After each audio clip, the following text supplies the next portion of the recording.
మకర రాశి. ఈ రాశి వారికి ఈరోజు అనుకూలంగా ఉంది. ప్రయత్నాలు ఫలిస్తాయి. చేసే పనులు కలిసి వస్తాయి. ఆదాయ మార్గం పెరుగుతూ ఉంటుంది. రావలసినటువంటి డబ్బు కొంత మొత్తము చేతికి వస్తుంది. నూతన వస్తువులు కొనే ప్రయత్నం కొనసాగుతూ ఉంటుంది. భూమి జాగలకు సంబంధించిన వ్యవహారాలు వివాదాల్లో ఉంటే ఒక కొలిక్కి వచ్చే అవకాశం ఉన్నది. పెద్దల మాట వినండి. వారి యొక్క సలహాలు సూచనలు మీరు పాటించడం వలన మరింత అభివృద్ధికరమైన పనులు మీరు చేయగలుగుతారు. మకర రాశి వారు ఈరోజు మీ యొక్క కులదేవతకు ఎర్రటి పుష్పాలు సమర్పించి మీ పనులు ప్రారంభించండి.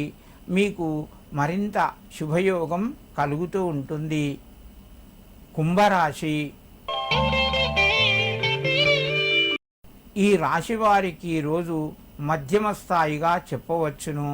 ప్రయత్నాలు కొంత మీకు ఫలించినట్టుగానే కనబడతాయి. కానీ ఆలస్యం జరిగి మళ్ళీ వాయిదా పడే అవకాశం ఉన్నది. కొత్త అవకాశాలు మీ ముందుకు వస్తాయి. నిరుద్యోగులు కొంత ఉద్యోగానికి సంబంధించిన ప్రయత్నాలు ముందుకు వెళ్ళడం వలన ఆనందంగా ఉంటారు. ఆరోగ్య పరిస్థితులు మెరుగుపడతాయి. ప్రయాణాలు యథావిధిగా కొనసాగుతాయి. దైవ కార్యక్రమం లోపట పాల్గొంటారు. సంఘం లోపట గౌరవ మర్యాదలు పెరుగుతాయి.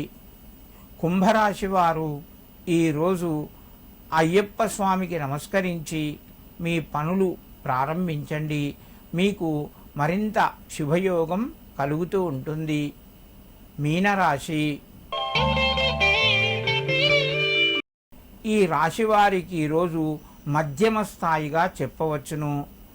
శ్రమతోని కొన్ని పనులు పూర్తి చేయగలుగుతారు. భూమి జాగలకు సంబంధించిన వివాదాలు కొంత పెరిగే అవకాశం ఉన్నది. మిత్రులను కలుస్తారు. కొత్త పరిచయాలు ఏర్పడతాయి. వ్యాపార రంగంలో కొంతవరకు రాణిస్తారు. రుణ ఒత్తిడి కూడా పెరిగే అవకాశం ఉన్నది. మీనరాశి వారు ఈరోజు ఓం శ్రీ కాలభైరవాయ నమః అని చెప్పి 9 సార్లు చదువుకొని మీ ఇంటి దగ్గర ఉన్నటువంటి కుక్కకు వీలైతే రొట్టెను పెట్టండి, లేదా బిస్కెట్లు పెట్టండి. మీకు కొంత కలిసి వస్తుంది.